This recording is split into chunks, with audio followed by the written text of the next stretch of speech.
Right, this is it. Excellent. That's working.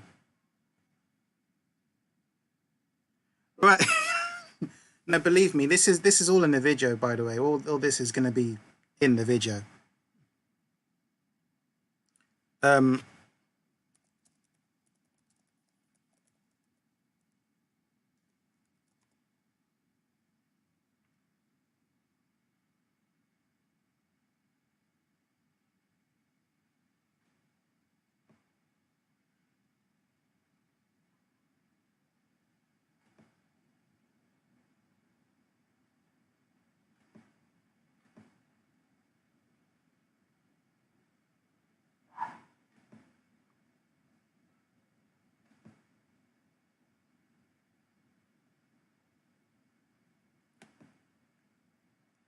oh, the sadness. Oh, there we go. That did it. Yeah, sorry. There we go. Browser. Perfect. Yeah, close down the second browser. That fixed everything. I mean, who knew that having 3 browsers wasn't helpful? I didn't. You only have so much memory, man. Well, memory crashing is my specialty. Okay, that's excellent. So, welcome, gentlemen. And oh, the camera's actually working. I'm not used to things actually working. Right. Okay. So, we call this meeting into order. We're here to discuss underused cards. Now, for anyone who doesn't know what the hell's going on, you're in the wrong place. Because this is a very seedy location. This is not for amateurs. In fact, many amateurs will be turned off about what we're about to discuss. My name's Jason. I made this website mostly just to vent, get drunk, and rage frustration at the game, which I love, and I love you all. I've got 2 gentlemen here who have graciously volunteered to come here. I don't know why, but thank you very much. So, Andrew, you've been alphabetical. Why don't you introduce yourself first? I'm Andrew, also known as CTZ on these internet things. I like to play weird, wacky, but yet competitive decks from the SF Bay Area. I like to see myself as the gatekeeper for all these try-hard competitive players trying to get into the top cuts of things. I try and shake things up a bit. And I love underused cards, so this discussion piece really came in, and I'd love to gripe with you and drink some Suntory Whiskey Toki with you as well. No, don't worry. I got That's me. Covered. I got whiskey covered. I got Perfect. Covered. I got it all covered. Whew. David. Good. Backups. It's good to have a backup. Yep, David, please introduce yourself to the audience. Hi, I'm David. Again, on the internet, I'm known as Rotage or Rotage.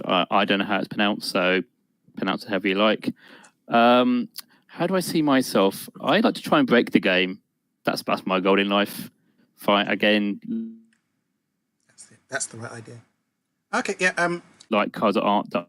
Try and find a visible and cause them added to most wanted list. That's my goal in life. At the same time, try and win games while doing it. Yeah, well, your use of the hyperdriver is well noted.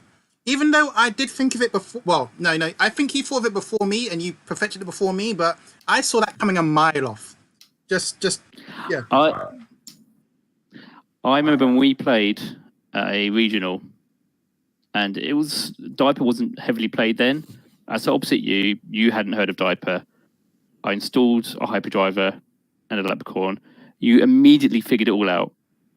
I was going to use full set code to bounce the out of DDoS and do a lot of keyhole runs. Yeah, We've got executive boot camp and started pre-res in UIs, so I couldn't do it. Well, it was just unfortunate that I so happened to have the exact deck that countered your deck. It was just, I think you still won that, didn't you, or did you not? I can't remember. I think you still won. You won. You absolutely. I mean, I tried to find a way around it, but this was before I used Apocalypse, so I had if people started resin ice, I could escher to a point, but again, you knew perfectly how to res the right amount of ice to make sure I couldn't even do that correctly. You factored in escher as well. Yeah, so you did it perfectly. Well, like that deck was built specifically against that deck because I was running that Exile deck that you just built a while ago, but then I got bored of it because it was too good. It was too competitive. So, Andrew, could you tell me one zany? Have you come up with like a really zany deck? Could you tell me just one zany deck before we start this discussion? Yeah, I could talk about something that I played yesterday to much effectiveness. So right now it's on NetRunnerDB is let Chila decide, and the general idea here is that it's a Shaper deck that uses a combination of the dinosaur breakers and hooks, as it will, which is a la Pirate Haley ice. But really what the juice of the deck is and what I want to do and what I really want to punish people for playing really, really good agendas and only scoring one at one time. A combination of Liberated Chila, Temple of the Liberated Mind, Fan Sight, Apocalypse, and then you can throw in Notoriety if you'd like. And the general idea is you let them score a really valuable agenda. Nisei, sales team, a big 5-3 that they don't want to score. And then you immediately hop on taking clicks off of Liberated Mind or Hyperdriver. Bad decision. You get rid of that agenda, I don't get 2 points. Or you've gotten rid of that agenda, I can now get 2 points. We do this throughout the game. Once they've gotten to that critical 4 or 5 agenda points, the idea is to apocalypse them, do it again, and then win on a deep data mining. That is the general deck. See, did you plunge in Techie Net yesterday at all? No, I did not. Okay, no, because the funny thing is, I remember seeing your deck list, and I thought someone was running something extremely similar on the competitive version of the competitive part of Jinteki. So I thought it might have been you, but it wasn't you. But didn't you? No. Though it was close to Yeah. it was close to the World Championships build, I think, but it was using the grappling hook and the resource end of icebreakers and before icebreakers. So I was wondering if it was you. All right. Yeah, no, that's not me. All right. Okay, that's fine. That's fine. Someone's biting your style. Anyway, so to the discussion. I just want to say I love this deck, but I'm looking at this deck now. I love it. I'm definitely going to sit and play this at some point. It looks fun. It's very, very fun. And really, my favorite thing in Netrunner, period, whether it's Runner or Corp, and obviously you two know about this and obviously love it based on things you've talked about and decks you've made. Forcing the other person to make a bad decision either way, or just making them go, fuck, that's Netrunner for me right there. That little bit. Whatever the move is, whatever the theme is, and lose their shit. That's the best part of Netrunner. Posting the link into the Skype chat now, just to be sure that we're all on the same page. I'll put this. That would be the one. Yeah, I'll try to edit it into this later on so people can see what's going on. But Cool. Right. Oh yeah, but so I've given you some cards to think about anyway, just in case you didn't have any cards to think about off the top of your head. I assume you all have cards that you think are unplayed at the very least. Okay, I'll let someone else go first on this one because I know which card I like that's underplayed that I play a lot. So have any... Oh wow, it's on top of the screen. Everyone's seeing it now. Everyone's seen the deck list now. I think everyone just got to look at my Facebook as well. Okay, sorry, back to the... How do I do this again? There we go. There we go, back. Yep, so... okay, David, do you have a card to use that you want to talk about, or you can use one of the pre-ones I've given you? It's up to you. So I had a look at the ones you pre-gave me. I think the one I would like to talk about, though, and I think it's one that you will like, and I know this gets a lot of hate, this card, is O2 Shortage. Ah, yes, I was thinking about that card myself. I've had a whole long rant with Damon Stone about that person on my YouTube thing. See, I actually had O2 Shortage in a deck, which I was going to take to a regional. I would have gone to the regional, except the train broke down, so I never made it to the regional. It's a sign. It's a sign. You are tampering with God's work, so it's a sign. But I think O2 Shortage, I still think the card is overcosted slightly. Right deck. I mean, I play it in a CI deck with Newells and Bartic Labours. So the idea for me is I play the O2 Shortage, click 1. I'll score 3-2. You take the damage, I'm now going to try and kill you at this point. in testing where literally whichever option they went for, I think as Andrew mentioned, is not going to end well. I don't mind which one you're going to go for, but again, whichever way you want to go down, we can use that to my advantage. I just wish the card didn't cost 3 to play because I think 3 is a little bit too much. I know it should cost 2. It should cost 2. Yeah, I agree with you. I think 2 would be the right amount. You can't make it too cheap because otherwise it becomes way too powerful. But I think 2 would be the right amount. And again, it's an interesting card because you just can't play it. You really got to put it in the right deck, think of how you're going to use it, and plan for either scenario that the runner's going to pick. So again, that's the first card that always comes to my mind as a card I want to be good. I mean, my temptation right now is to try and find the chat that I had with Damon Stone on my YouTube thing and post it up there. I mean, again, the design of the card is excellent, as you stated.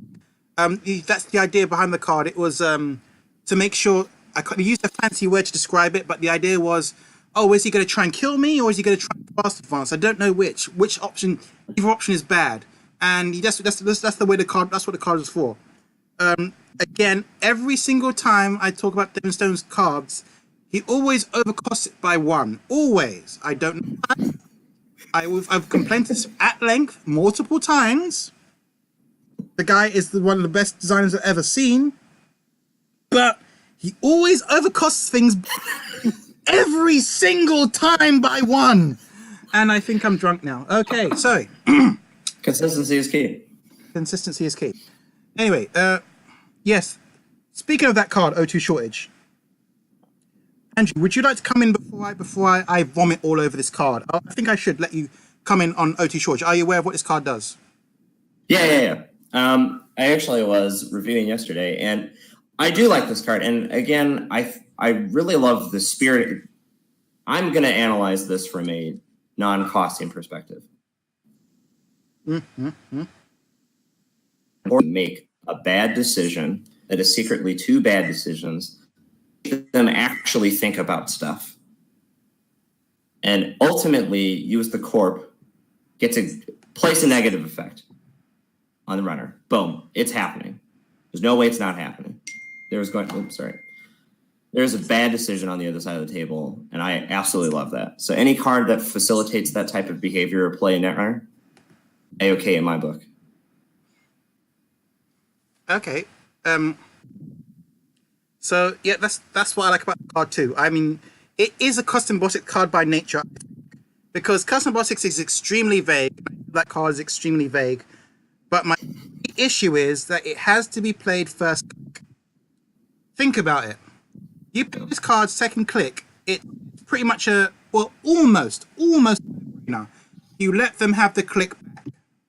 Because if they weren't going to do the thing the first time, there's nothing to worry about. For example, let's say, you play Hedge Fund, first click, okay? And then you play the O2 Shortage. Now, I don't need the card. You know what? Have another click. What's the worst you're going to do? You're going to purge my virus counters? Okay, maybe at a push they 1, 2, 3 advance. But you can do that already, because if you already have the 5 credits to pay for the hedge fund, then what's to worry about? I mean, I don't see the level of efficiency you gain from the click when you play this card is nothing compared to what you gain if you play the first click. Now, while Damon Stone has said at length that biotic labor, which you can use this as a comparison to this card, people think when they play biotic labor, it's always about the fast advance. Damon says that it's there's other things you can do, and I agree. There are other things you can do besides fast advance out of biotic labor. My issue is the consistency of a way to do that. Let's take another card, for example. The one it's 3 clicks, 5 cost. It's a Wayland card. It's all the advancement tokens from ice onto a card. Does anyone know which card I'm talking about? Red Planet Couriers. That's the one. Alcohol's working. Now, for example, if you was to play Biotic Labor and then install a card, you could instantly fast advance pretty much any card if you have enough tokens. And again, that's another fast advance option. But you could play Whaling card, 2 cost. It's an asset. When you triple advance this asset, it can kill a contact or do 2 team meat damage. It's the Hitman card, I believe. Contract killer. That's the Contract one. killer. That's the one. That's it. Now, that's another use for it. But again, you're advancing. Again, the problem is I'm thinking about advancing because advancing is ingrained into the game. I mean, if you can do advancing from 0 cards. The problem is there's too many. To do any kind of other combination, you'd need the cards, and that's my key issue there with the fast advance side of it. The kill side, however, that could work in Jinteki because Jinteki has that built in. There's lots of other cards built in. You already have the kill set up. That one extra card can mean the difference between killing them and not killing them. So that's my issue with that card. The issue with the card is that the second you use it, besides not using it on the first click, it becomes useless. As it's a good card, it's a great card, it's needed, it should cost 2. Moving on. All right, thank you very much, Jen. Okay, very much. Okay, Andrew, do you have a card? I got it. Go for it. I do. This has been probably my favorite pet card this year. Great effect and causing much frustration on the other side. Genetics Pavilion. Hear me out. So I love the currencies in Netrunner. You have credits, you have clicks. It's very obvious. Something that people forget about is cards. There are quite a few cards that force card constraints and for you to consider it as an economy. Typically, in the way that I've done it is I will either naked install it or I'll guard it with just safe. Well, okay, so I'm losing. So someone doing this out of Polar. Wait, sorry, I'm going to stop you there. Please repeat it again. Yeah. You can repeat it from naked install it, please. I'm sorry, it cut out there for a second. Sorry about that. Oh yeah, sure. Yeah, totally. So either I'll just naked install it as a pure tempo card, or I'll try and actively defend it if I'm going to get something like a Cabanisa Wu that's on Game Day Origami. That's where I first started to play this card in San Francisco, because these people were having such a dedicated plan to like turn 1, get the origamis on the table, and then turn 2 Game Day to draw up. And just rezzing 1 card, 5 for them to trash, and completely disables their deck and enables my plan of trying to kill the runner. They'll play in such disruption on the other side that they have to handle it. They go trash it. Now they don't have credits. Cards. They're not getting cards. They're probably not getting huge spikes of credits or the binary things that they need, like icebreakers. It's a hard, nothing to has to address it. Going into the situations where they don't address it. So obviously a lot of my defensive upgrades and agendas I'm trying to score are all requiring the runner to have cards. If the thing is in play beforehand, they can only draw 2 cards, they can go steal, they're going to get really low, and then I can take advantage of that immediately by killing them next turn, most likely.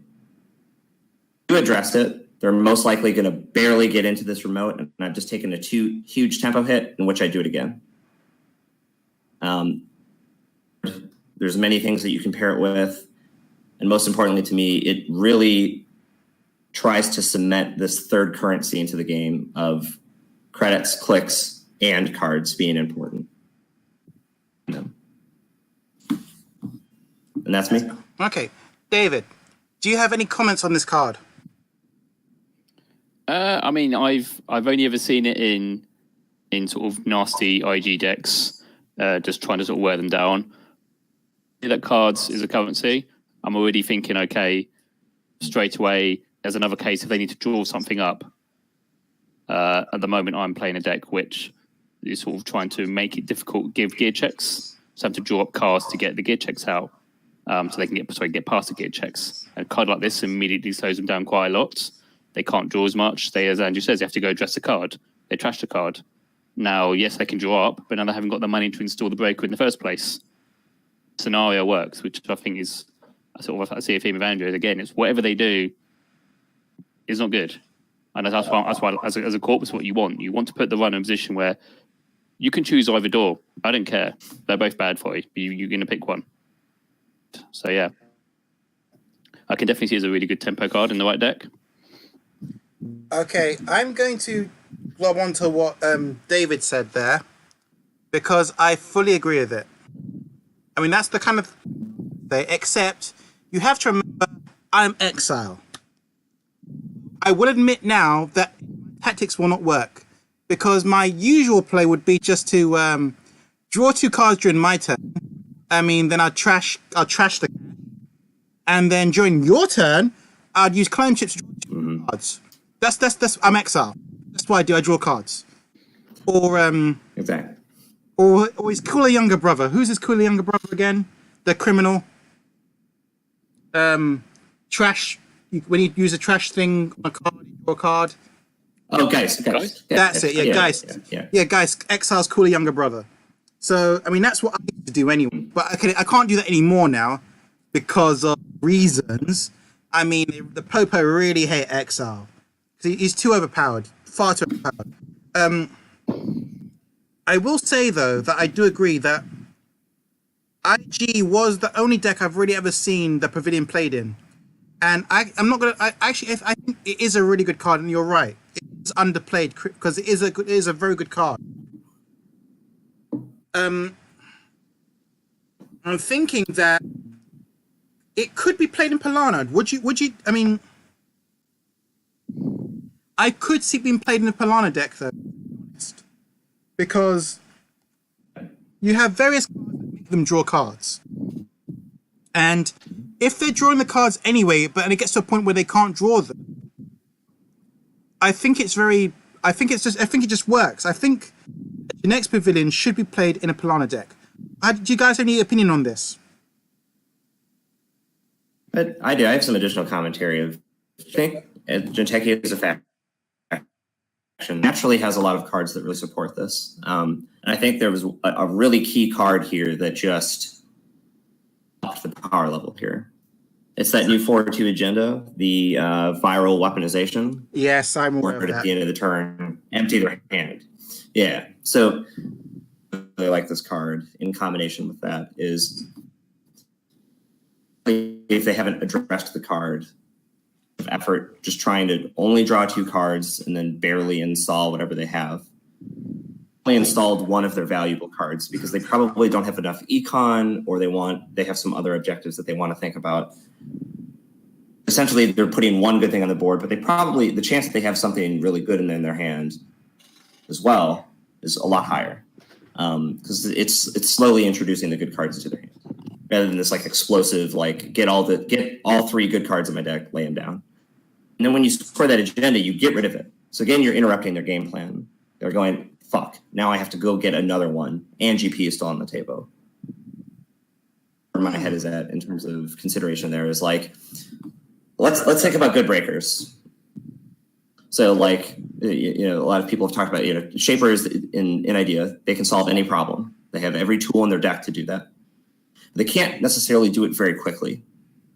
Really doing something super weird inside of Shaper, or have a very specific thing that you're doing, or very ways to get that one specific thing.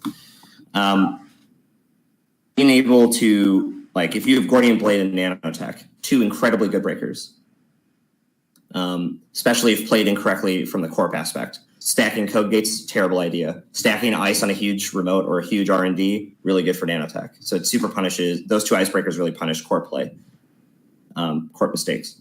The chance that they're going to be able to install both of those really quickly without sacrificing something else is really, really high.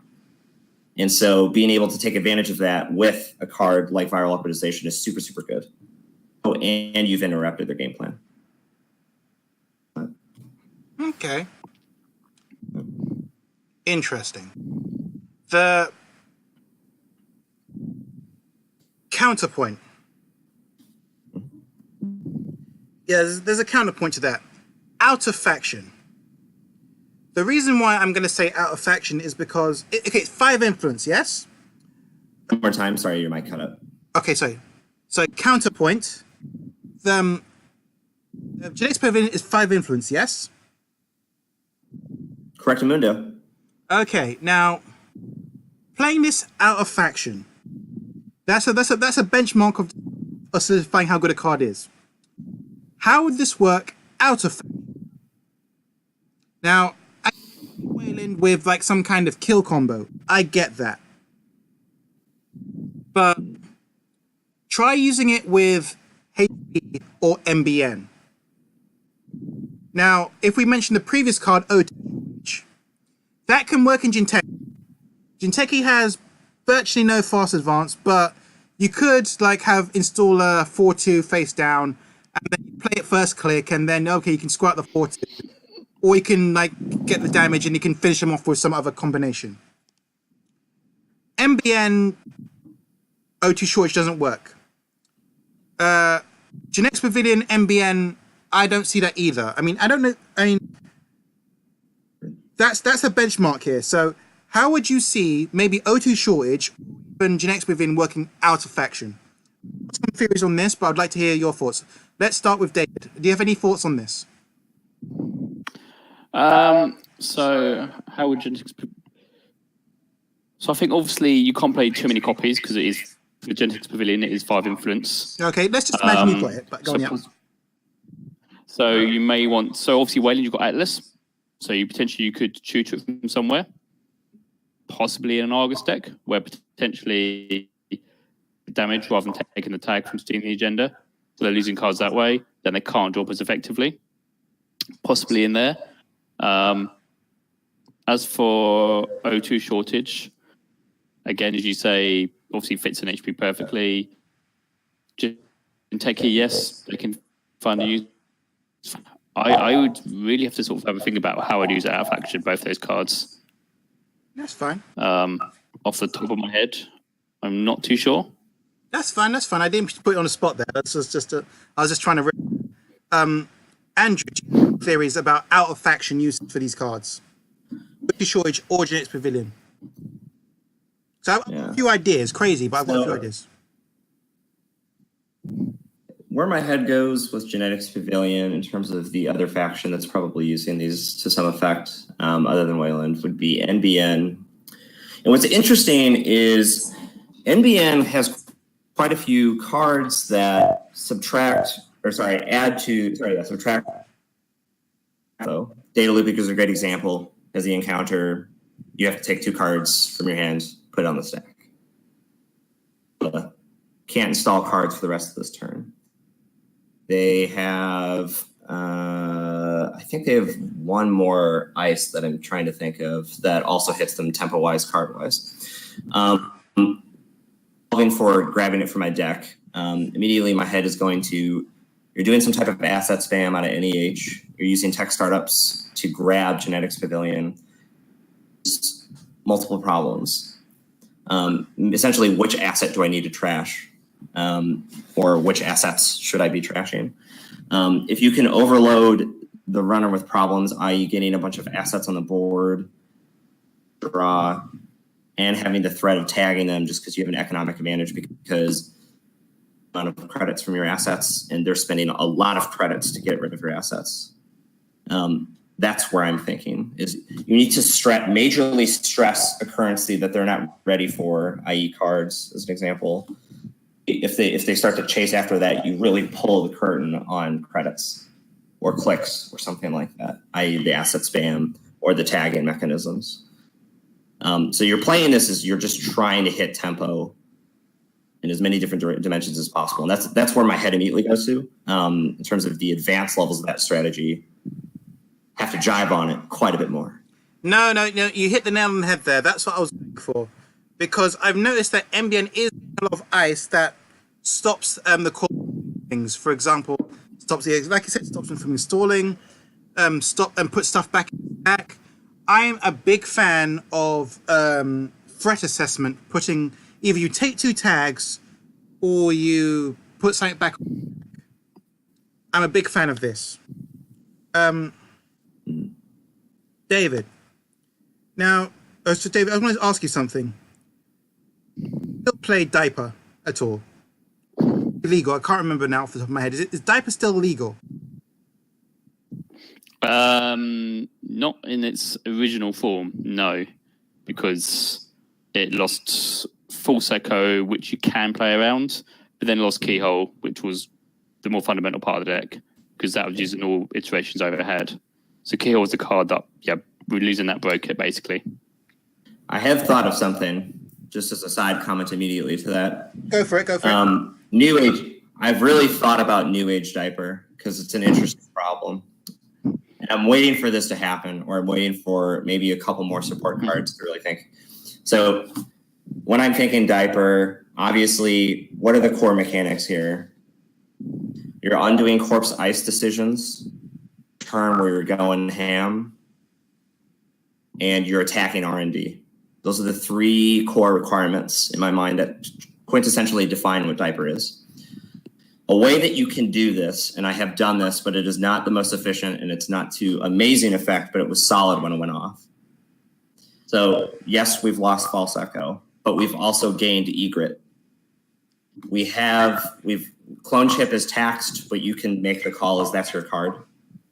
E-hole, we now have by any means along with paparazzi. So rather than trashing 2, taking 1, you can just trash a bunch. General thought process here. Pop your hyperdrivers.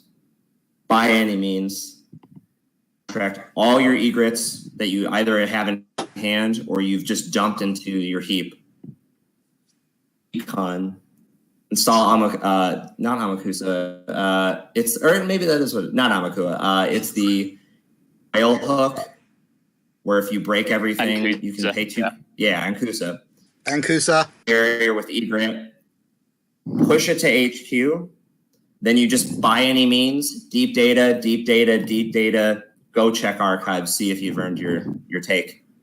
That's my general consensus of new age diaper. I think it's a thing. I don't think it's the thing, but if you can pull it off and the corp is not aware of it. Yeah. I think I have used Ankusa before. For a one-off deck, I had a very bizarre deck which had Vamp and Magnum Opus. So I'd Vamp HQ, and then I would also, if I needed to, have Ankusa to run R&D. If they did match to res like a vanilla or something else, bounce that back to hand. Those. The problem with Ankusa has always been 2 per sub. Yeah. So many, and I've tried it with so many different things, but 2 per sub is 2 per sub because it's 1 per sub. Then that card's a real problem at that point. So I don't have an issue being 2 per sub. What's interesting is, so if you want to get into like, say, Dino Breakers, you have Studio Ghibli and Kongamato. Studio Ghibli, though, is a 2 cost, so you're not saving any money there. Congo Mato is 1, which is a savings, but you're spending the click in advance. And credits is your problem. But if that's not the thing, then it's not really solved. I'd have to check, but I think Ankusa says you have to break all the subs with it. Oh, that's correct. No, that's correct. Because I think I can confirm that is true. So I still use it in my Excel deck. I still use it in my Excel deck. That is true. Yeah, okay. Again, I've tried so many different ways of cheating it out and doing things with it. Obviously, you can boost strength easy enough, but yeah, by any means, I still think there's a deck with by any means that does what Diaper does, but I've yet to see it or figure out what that is. Again, there's some interesting decks, but nothing I would say is either strong enough or fast enough when the combo goes off. The thing that made Diaper quite good is that theoretically you could combo by turn 7 or turn 8. Turn and 7. A full strength Diaper to combo could just be devastating. And speed. And decks right now have one or the other. I've yet to win has both. Yeah, and that's just true. I mean, all the crazy decks I've come up with, the issue has always been speed. I'll give you an example. I love Ankusa. I think Ankusa is criminally underplayed. But the problem is with Ankusa has been always the money. And the thing that turns the ice into barriers. I've used tinkering. And I've recently been trying to use Lamb, but Lamb, the memory requirements, the time, boost the money, it's always been far too slow. But when it works, it's so beautiful. my new thing is always has been using the it's a new card in the latest pack. 0 cost, I believe, 1 memory. It's got 3 counters on it. When you use a counter, you can see an extra card, an additional card in R&D. It's Nasha or something like that. But yes, it's a shape. Oh yeah, the shaper, yeah. Mm-hmm. Now I've been using those to great effect actually, and I think it's even better than using turning wheel. I'm a little bit off turning wheel because you have to set up before you can use it. But but my most effective version of the Ankusa deck has been I install 1 or 2 of those Nasha cards, and I keep attacking HQ. I've got inside jobs. I'm playing Exile, by the way. I'm playing Exile, so I've got inside jobs playing Exile. I've got an emergency shutdown. So I'm constantly attacking HQ. I'm seeing nothing, and they're like, "But I've got nothing in HQ, so I'm not going to bother resing because I've shut down the ice too many times." The ice was about 5 cost. They're not too bothered, and they think, "Oh, he's got about 8 counters now. That's a bit distressing, but nothing to worry about." So, Natasha. I'm calling that card Natasha now. I love it. I love Natasha. Anyway, so Natasha. 8 counters. Deep data mining. Data mining. That's what happens, right? So, 1 Natasha's out of thing, so I trashed that. So I've got 1 Natasha, so I'm seeing 3 extra cards. Attacking R&D. I get through R&D with the one that lets you breaks the first sub because they've only got 1 sub ice. So Congo. So, yeah, exactly. So I get through the sub ice, and they're like, "Oh dear," and they realize too late. I think it was a newer person. I think a more experienced player would have realized what was going to happen, but they were newer players who didn't realize what was happening. So I've got 8 counters on the turning wheel, deep data mining cards, and a Natasha going. So I win off that because I accessed how many cards now? So that's 4 cards off the turning wheel, plus another 3, so that's 7, plus the Natasha, so that's 8 cards. And those 8 cards had 2 agendas, which I needed, and it was beautiful. It only worked once, though. Out of the 10 times I played it, only worked once. And it was far too slow. I got lucky, basically. I'm not going to lie. I got lucky because they were playing Jameson, so there were forfeiting agendas. So if they didn't have forfeit agendas, I don't think I would have got there in time. It's too slow, as David stated before. But I think that the Ayasha card is a great card, and I think it can replace Turning Wheel. Okay, next card though, I will actually want to go into deep is Best Defense. That's the 2-cost neutral card that trashes cards based upon how many tags. Now, I'm really surprised that I'm not seeing this card played more, because that card is freaking amazing. I'm not gonna lie, because think about it. If you got 0 tags, you can still trash a 0-cost card. Now, how many 0-cost cards do you know that cause you problems? Think about it. You same old thing, right? That's a 0-cost card. It causes so much hassle, especially when compared with lab access. I've seen a lot of decks, including yours, by the way, Andrew, that plays only lab access. Now, as soon as that lab access is in the archive, as soon as I hit that same old thing, you're done. You're dead, unless you know. And I've won at least 3 games because of this. People are like, "Oh wow, I was not expecting that." And another card, a Sacrificial Construct. Getting rid of the Satcon or even the Tapeworm, 0 cost as well. You have no idea the power of being able to save yourself the click by using 2 credits. The number of times I've been able to just when I've got 2 of them in hand, even when I've been able to trash 2 of them in 1 turn, it's really devastated the opponent's tempo. And that's not including when I get tags. I'm playing custom botics now. I've got the influence. I can play tags. Oh, I can tag you like MBN. Believe me, I can.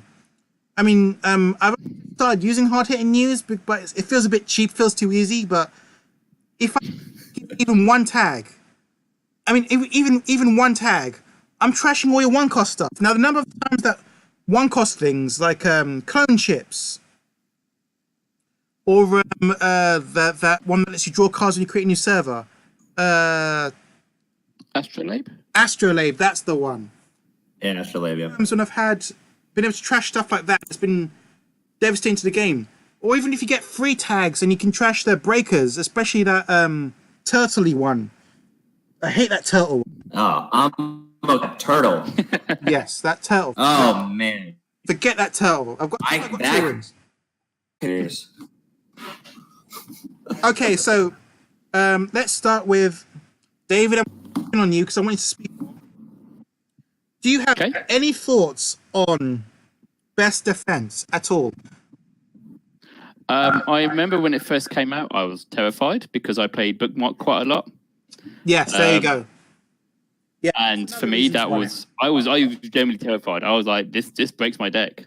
I actually had to add Sacrificial Construct to my deck just to deal with that because it was such a terrifying fear of that card. I think best defense comes in waves depending what the meta's on.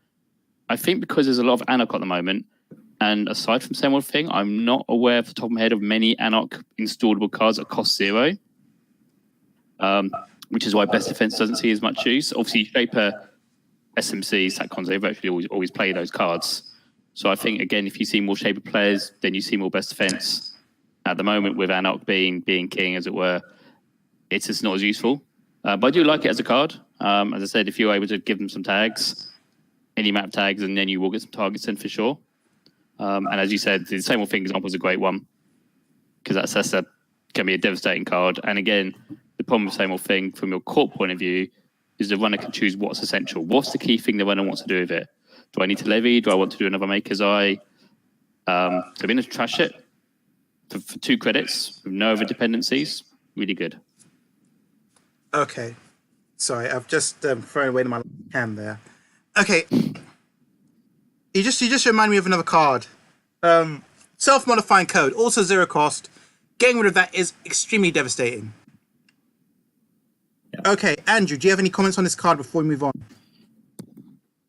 I absolutely, completely, 1,000,000% agree with David on the specific constraint of, I think it's very meta dependent. The thing that I really like is if the runner is not in the mindset of the corp can interact with a card on my board that isn't normally there, i.e.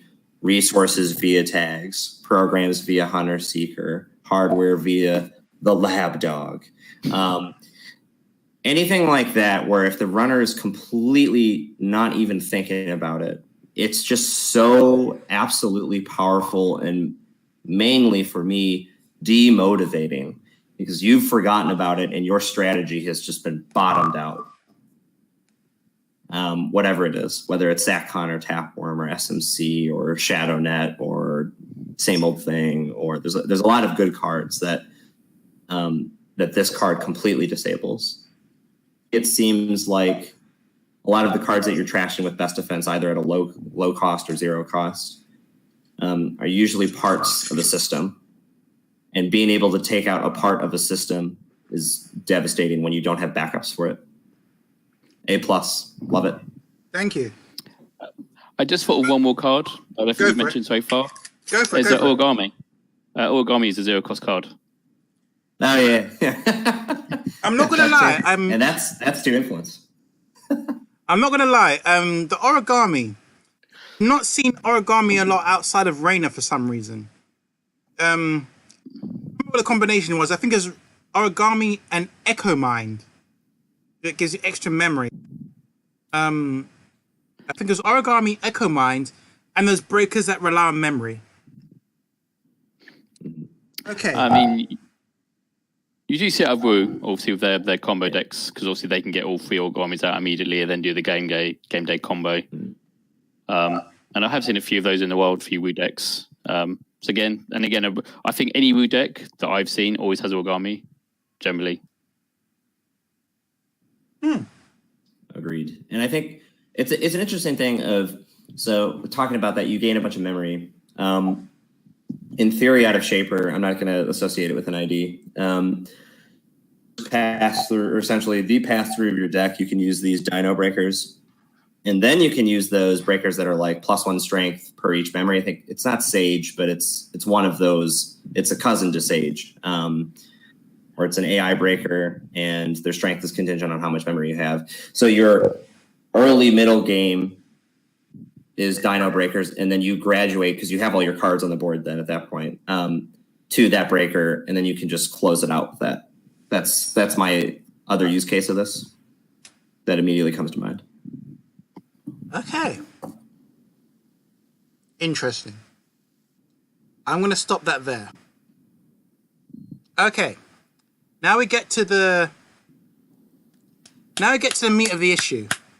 Now, whether you know it or not, Damon Stone and Michael Boggs are going to be watching this. Because believe it or not, I actually matter because I'm the most important player in the game of Netrunner. Because it's to the heart of things. Now, I don't know why. But for some reason, when I speak, they listen. I don't know why, but if you'll notice during my videos, whenever I point something out, about 1 month or 2 months later, they bring out a card to solve it. Or they bring out a card that's in my design. For example, Seedy Location Scan, which is black level clearance. And all those cards I designed during my whaling experiment, they bring out. Oh, it's always 2 months later. I don't know why. But anyway, so as the most important player in Netrunner, it is my job to keep this game sane. So, what I'd like to talk to you about now is recursion. They've solved 90% of the issues I've had with Netrunner. 90% have solved. Still that little 10% to fix. Namely, that bastard that keeps reprinting Streets Week in NBA. I don't know who that is. I'll find him one day. That's my main mission in life. But the second thing is the recursion. Now, recursion. Conspiracy Breaker Arc. It just fills me with so much dread and sorrow. How many times have you been a victim of this? You're up against an Anarch. You just know. You don't even have to think about it. You just know they're running conspiracy breakers.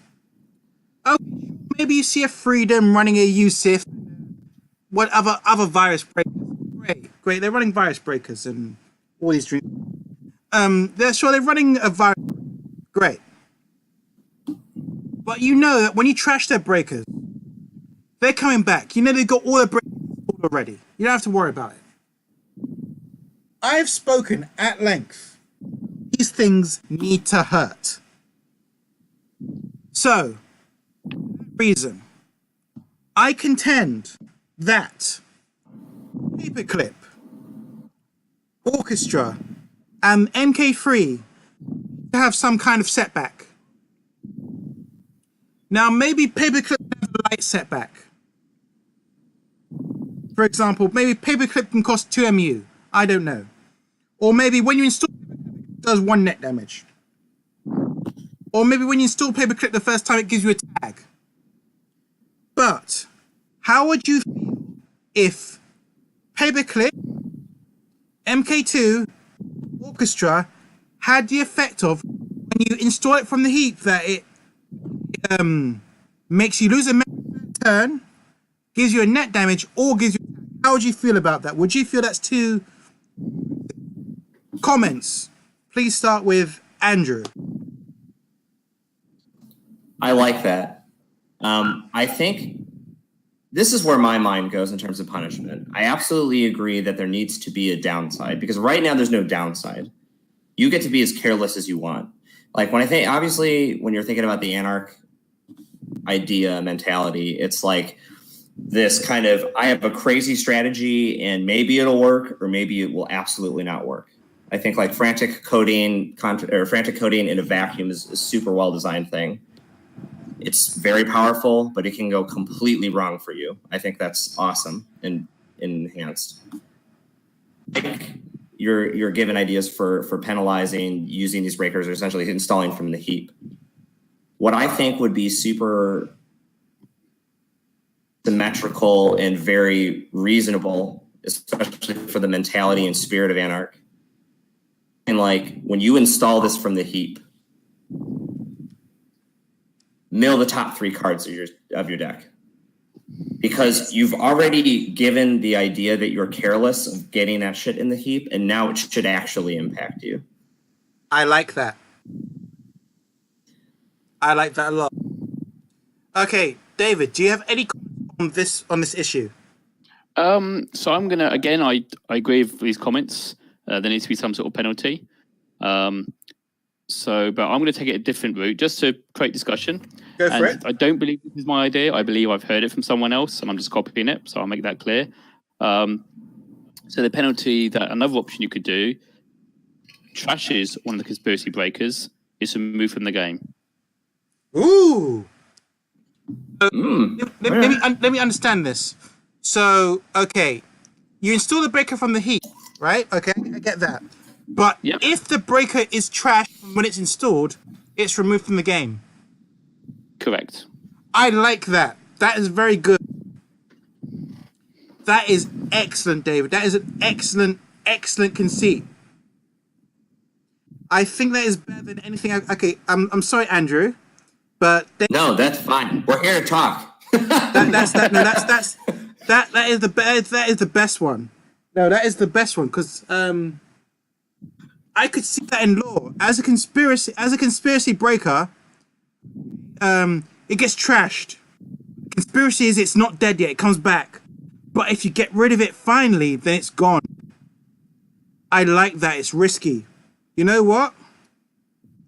I'm gonna bother Boggs about this. I've bothered Boggs about many things. I've flown to America. I've gotten drunk and I've personally spoken to Boggs, and I've scared him a lot. I've scared a lot of the designers. I mean, they've made this face when they see me. So, I mean, yes, I love that. I'm gonna bother them to do that, and so within about 6 months from this video, they'll address that. I'm afraid that these conspiracy breakers have to cycle out first, but I'll get them. Okay. So put it in the planner. Okay, yeah, we're gonna put it in a planner. We're gonna close this up because I could do this all day. I'm having too much fun here, but this video does need to end. Last thing I'm gonna bother you last time. The other card. Did you have any thoughts on All Nighter at all? Because is Hyperdrive still Hyperdrive still legal? The card, the program Hyperdrive is still legal, yeah. Yep. Hyperdrive is still legal. I mean, why not All Nighter? I have huge thoughts on this. I have so many thoughts. Pick me. Pick me. No. David first. You get to pass first, David. If you want to pass, you can pass. But I mean, I've got some very brief thoughts. I have played All Nighter and Hyperdrive in the same deck before. Clicks. Obviously, once Hyperdrive rotates, then obviously, which will be the next batch of rotation. So we're looking at 9 months maybe. Then All Nighter becomes your go-to click card. I like All Nighter. I've used it many times. That's what I've got to say on it. I'll let Andrew now because I think he's dying to say something. All right, let me break this down. And here's what I actually love. Of introducing hidden information on the runner side. Now, typically in this game, the court has the hidden information, obviously. Agendas are typically face down. Ice is always face down. Assets are face down. Totally good. What they're doing, but not a confirmation until it's actually rezzed or until it actually Snyder or Hyperdriver or Temple of the Liberated Mind, which I was talking about earlier in this video, in this message, is that what's actually super powerful about Temple of the Liberated Mind, especially in the context of this deck or all-nighter, is you going to a 5th or a 6th click introduces so many different things that you can do, have had to think about all of the different things that you could do in advance. which can really mess with their game plan or really mess with their personal style of play, which is 100% what I love. The idea of a normal turn of, like, speaking to David, one of David's favorite cards, I'm thinking, Apocalypse. Your turn is very static. You're running a central, you're running a central, you're running a central, you're casting Apocalypse. When you have that extra 5th or 6th clicks, the volume starts to dramatically go up. Running 3 centrals and doing Apocalypse Notoriety? Are they running 3 centrals, contesting a remote, and then apocalypsing? Are they running 3 Apocalypse, trash the thing in the remote, go check archives? Are they playing Levy to do it all again? There are all these things where I'd rather have to click later than earlier, where I could click for a credit, draw a card, these kind of like less powerful things. Essentially, you're sacrificing a little bit of power early to have bigger power plays later. And that's where I really like All-Nighter or Temple or Hyperdriver, cards like that. Okay. I love I like that you mentioned Temple there. Temple is a very excellent card. I'm also surprised that, you know what? I'm surprised that I don't use that anymore. My issue so thus far with All-Nighter and the Temple card is that clicks are conditional. All-Nighter, I have to spend the click first to install it. The Temple card, it's the click. It's the 1 credit, I believe, isn't it? It's cost 1 credit? I got it right here.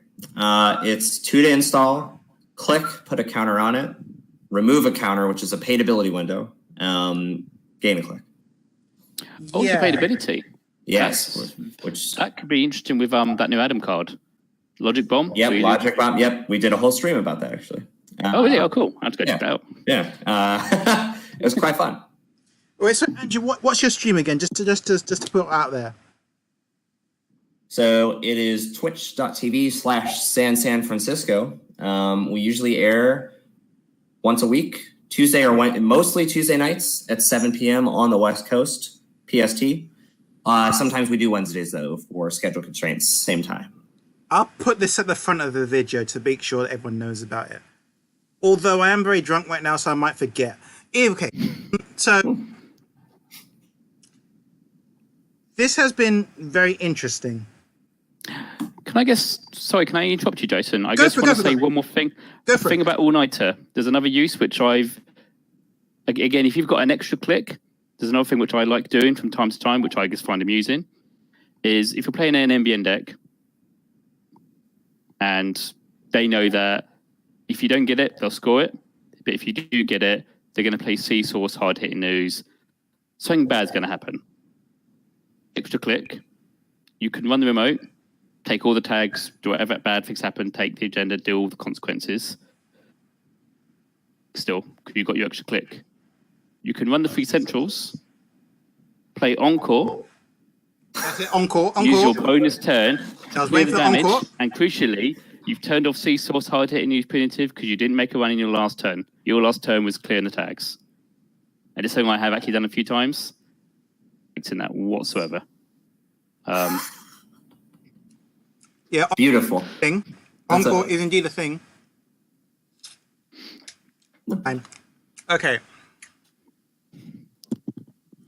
gentlemen, I'd like to state for the record that this has been excellent. Now recorded. Same here. Yeah, I can do this for ages, but I think it should end because it should have an ending. Now, after this, I've got another gentleman I'm going to play on Wednesday. We're going to play some techie online games. And we're going to incorporate some of the stuff you discussed here in the decks. Because I think that's a good idea.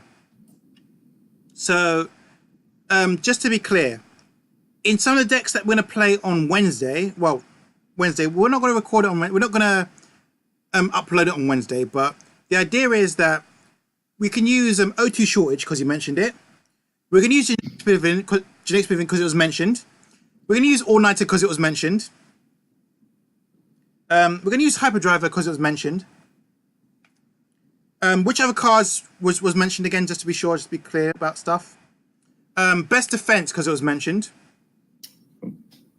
Is there any other cards that they should include in these decks? Just to imagine that we're going to play low tier ideas, but we have to use these cards. Which other cards should be played in these decks only played on Wednesday? I think if you're going to have extra clicks, the final quintessential card on the runner side, you got to have a notoriety. You got to seal it. You got to have your nightcap. Okay. Have your nightcap. So these decks are going to be rubbish, but they're going to include, on the corp side, Janex Pavilion, Best Defense, O2 Shortage. I don't know the ID yet. And on the runner side, they've got to include Notoriety, Hyperdriver, All-Nighter, and okay, what was there? Was there another 101 that was mentioned as underused?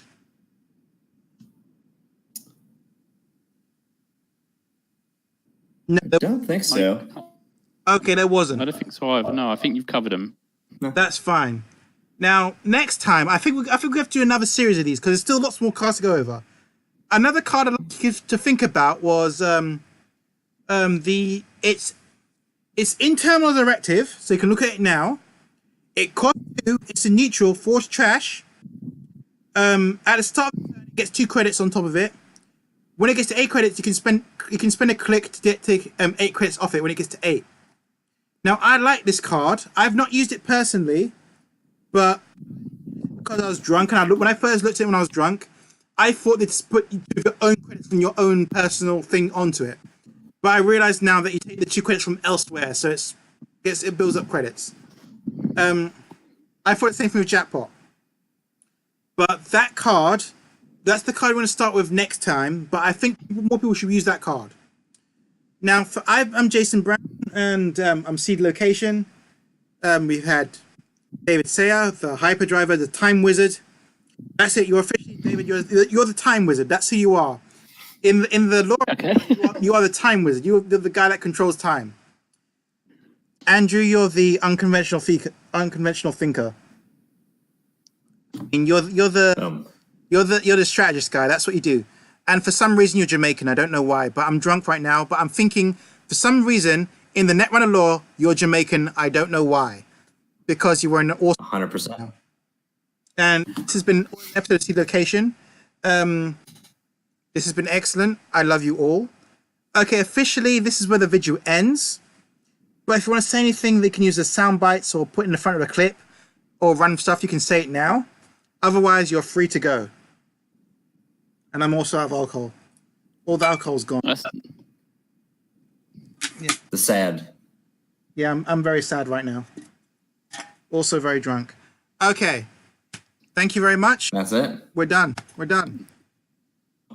Thank you. No, thank you. You're all beautiful people. You're all very beautiful people. Namaste. No, Okay. I like that. Okay, that's going to end the video. That's going to end the video right now. Okay.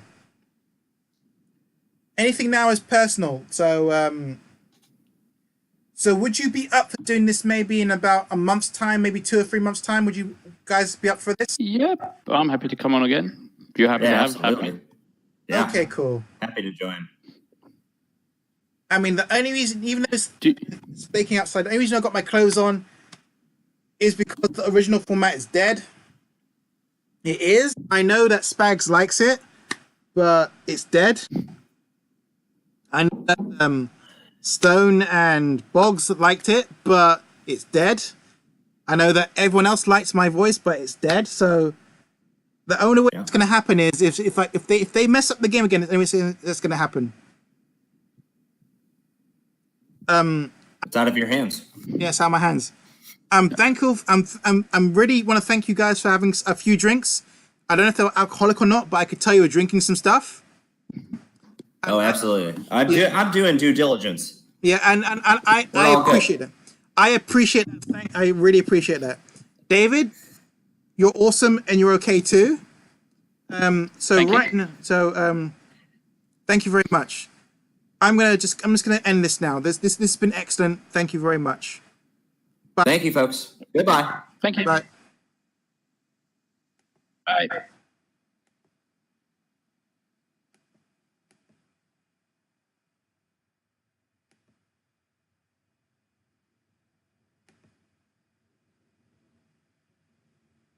Oh gosh, that was really crazy. I don't even have a vid cam right now. It's just nothing but darkness. Stop recording.